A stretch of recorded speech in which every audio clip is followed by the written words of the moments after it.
बिस्मिल्लाहिर्रहमानिर्रहीम। मैं वज़ीर फारूक। देखिए जी, आज वज़ीर-ए-आज़म हाउस में इंतहाई अहम तरीन मुलाकात हुई है। कौमी सलामती कमेटी का इजलास हुआ जिसमें अस्करी क़यादत भी थी, कौमी सियासी क़यादत भी थी, जिनमें वफाकी वज़रा और कौमी सलामती कमेटी के अरकान शामिल थे। तफसीली तौर पर गौर किया गया है ईरान पर जो इसराइल और अमरीका के अटैक हुए हैं उस हवाले से, और जो खित्ते में कशीदा सूरत हाल पैदा हुई है उसके बाद इन हमलों को जो कि इसराइल की तरफ से ईरान पर किए गए शदीद तरीन अल्फाज में मजम्मत की गई है। और ये वाज़ेह किया गया है कि ये हमले ऐसे वक्त भी किए गए जब ईरान और अमरीका के दरमियान मुज़ाकरात चल रहे थे, लेकिन इन हमलों की वजह से कशीदगी में इजाफा हुआ है। ईरान के अंदर जो मासूम जानें ज़ाया हुई हैं, जो जख्मी हुए हैं, उस पर ईरानी हुकूमत के साथ मुकम्मल तौर पर यकजहती का इजहार किया गया है, और जो शहीद हुए हैं उनके लिए दुआ मग़फ़िरत भी की गई, और जो जख्मी हुए उनके लिए जल्द सेहतयाबी की भी दुआ की गई। इस अज़म के अदा किया गया कि तमाम जो फरीकैन हैं इस मसले का कोई पायदार हल निकालेंगे, मुज़ाकरात के जरिए इस मसले को हल करेंगे, और साथ ही साथ ईरान का जो हक़ दिफा है उसको भी तस्लीम किया गया है। इस इजलास में तफसीली तौर पर ब्रीफ किया गया है जो इस वक्त खित्ते की सूरत हाल है, बिलखसूस जो अस्करी क़यादत की मुलाकातें हुई हैं, जो कौमी सियासी क़यादत के रहनुमाओं के राब्ते मुख्तलिफ रहनुमाओं के साथ हुई हैं, उस हवाले से भी, क्योंकि अब सूरत हाल मजीद गंभीर होती चली जा रही है।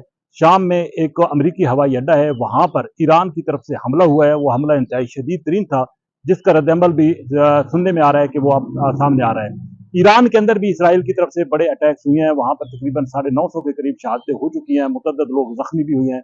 लेकिन अब ईरान ने भी वाज़ेह किया है कि अमरीकी जितनी भी तनसीबात हैं इस खित्ते में, उनको निशाना बनाया जाएगा, वहां पर हमले किए जाएंगे। उसकी इब्तिदा जो है वो हो चुकी है, लेकिन अब ये लग रहा है कि ये मामला मजीद आगे बढ़ेगा।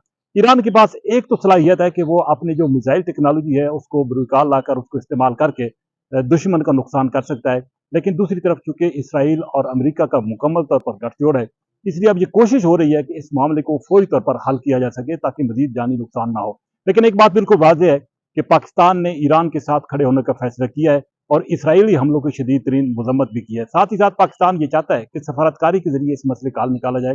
लेकिन देखना यह है कि जो बड़ी ताकतें हैं वो किस हद तक संजीदा हैं, और अमरीका को इसराइल को कायल करने के हवाले से या इन हमलों को रोकने के हवाले से किस हद तक अपना किरदार अदा करती है। ये भी बताता चलूं कि वज़ीर-ए-आज़म शहबाज शरीफ के साथ एक इंतहाई अहम तरीन आज मुलाकात हुई है। पाकिस्तान में ईरान के सफीर ने यहाँ पे मुलाकात की है, और इस मुलाकात में पाकिस्तान और ईरान के दरमियान तल्लुकात तो डिस्कस हुई है, लेकिन ईरान पर जो इस वक्त इसराइली जारहियत जारी है, अमरीकी जारहियत जारी है, उस पर तफसीली तौर पर तबसरा किया गया है।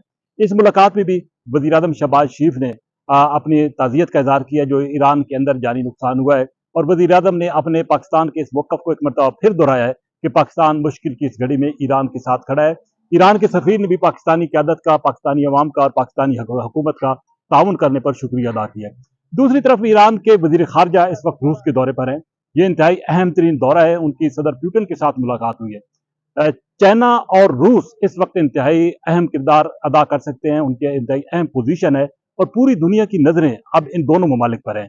दोनों ममालिक इसराइल की और अमरीका की तरफ से जो ईरान पर हमले हुए हैं उनकी शदीद तरीन मजम्मत भी कर चुके हैं, और वादे कह चुके हैं कि मुज़ाकरात के जरिए इस मसले का हल निकाला जाए।